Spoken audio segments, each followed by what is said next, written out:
আজকে থেকে 22 বছর ধরে এই হাসপাতালে রোগীর কাজ করতেছি।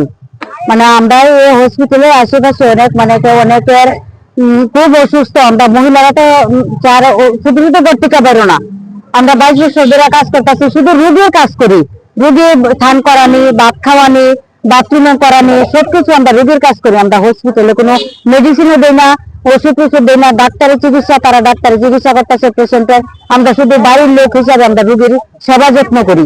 তারপরে একদিন হঠাৎ করে আমরা কইলো সেটা যে তোমরা আজকে থেকে ডিউটি করতে পারো। সিকিউরিটি দাদার আয়া দিছে, যে তোমরা কালকে থেকে ডিউটি করতে পারতো না। তো আমরা কারোর কোনো প্রতিবাদ করছি না, কারোর জিজ্ঞাসা করছি না যে আমরা কেড়ে নামা দিছো। তাই কইছে আমরা নামা দিছি, আমরা কারোর কিছু কইছি না। হঠাৎ করে সেরার পরে আমরা 1-2 করে সেরা আমরা আবার গেলাম, বেশি করে কইছে না তোমরা ডিউটি করতে পারো না। 2 মাস হইছে আমরা বের হইছি, 2 মাস ধরে আমরা ডিউটিতে যাই না।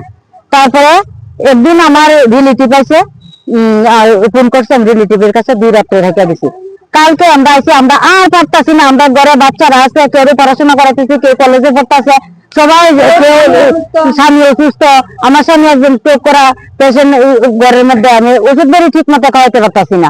তারপরে আমি পেটের জ্বালা আর যন্ত্রণা ভোগ করতেছি না। তাহলে আমরা কালকে আমি আইসি ডিউটির মধ্যে, ডিউটিতে আইসি। আমি কালকে রাত্রিবেলা ডিউটি করছি। আমরা এই দিদি আজকে দিনের বেলা ডিউটিতে গেছে, সকালে আমার পেশেন্ট নিয়ে গেছে।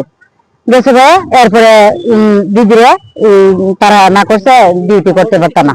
সিকিউরিটি যায় সেটা বুঝছে না, তোমরা ডিউটি করতে পারত না, তোমরা না যাবা। তাহলে আমরা কি করতে পারি? আমরা অনেক কিছু না, আমরা অসহায়, রাস্তা বঞ্চার, আমরা কোনো গতি নাই। আমরা কি করবো? আমরা বাতের লেগা, বাতের লেগে আমরা এই ব্যবস্থা করতেছি। এর ছেলে একটা জিবি হাসপাতালে এখনো ভর্তি আছে, আইসিইউতে মধ্যে আমরা চিকিৎসা করতে পারতেছি না। কিছু টাকা উপার্জন করে আমরা সংসার চালাই, আর তো কিছু চাইতেছি না। শুধু কাজের লেগে আমরা চাইতেছি, আমরা কাজ দেখ, আমরা আর কিছু চাই না।